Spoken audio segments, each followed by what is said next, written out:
মাত্র ২৪ ঘন্টায় ১৪৫ হামলা, দোনেৎস্কের গ্রাম দখল করল রাশিয়া। যুদ্ধ কি এবার শেষের বদলে আরও ভয়াবহ দিকে এগোচ্ছে?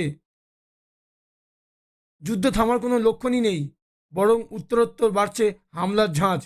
এবার ইউক্রেনের ১৪৫টি ঠিকানায় বেপরোয়া হামলা চালালো রাশিয়া।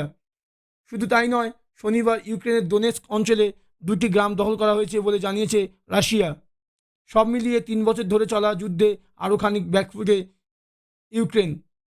রুশ প্রতিরক্ষা মন্ত্রকের তরফে জানানো হয়েছে, গত ২৪ ঘন্টায় তাদের সেনাবাহিনী ইউক্রেনের ১৪৩টি সেনাঘাঁটিতে হামলা চালিয়েছে, যেখানে বেশিরভাগ বিদেশি সেনা ছিলেন।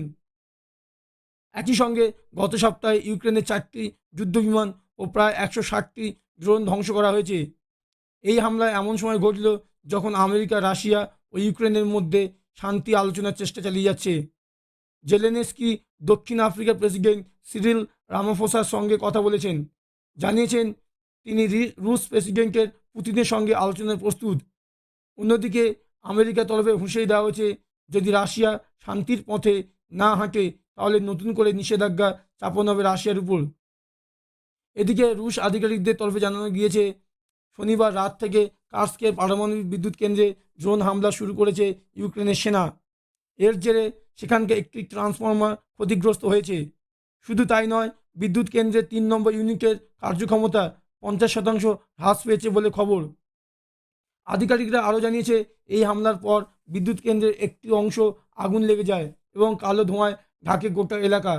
খবর পেয়ে ঘটনাস্থলে পৌঁছায় দমকল এবং উদ্ধারকারী দল। যদিও এই ঘটনায় কোনো হতাহতের খবর মেলেনি। বিশেষজ্ঞদের মতে, ইউক্রেনে এই হামলার পরে আরও ভয়াবহ রূপ নিতে পারে যুদ্ধ।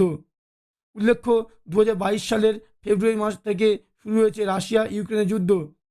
তারপর থেকে একাধিক উদ্যোগ সত্ত্বেও মুখোমুখি বসে যুদ্ধ থামানো নিয়ে আলোচনা করতে রাজি হননি দুই দেশের রাষ্ট্রপ্রধান। গত শুক্রবার আলাস্কায় রুশ প্রেসিডেন্ট ভ্লাদিমির পুতিনের সঙ্গে বৈঠকে বসেন মার্কিন প্রেসিডেন্ট ডোনাল্ড ট্রাম্প। তবে ঘণ্টা তিনেকের আলোচনার পরেও রাশিয়া ইউক্রেনের সংঘাত নিয়ে কোনো সমাধান মেলেনি। এই বৈঠকে পুতিন স্পষ্টভাবে জানিয়েছে, যুদ্ধবিরতি করতে হলে দোনেৎস্ক অঞ্চল ছাড়তে হবে ইউক্রেনকে, যা দিতে অস্বীকার করে ইউক্রেন। এহেন পরিস্থিতিতে এবার জানা গেল এই অঞ্চলে আরও ২টি গ্রাম দখল করেছে রাশিয়া।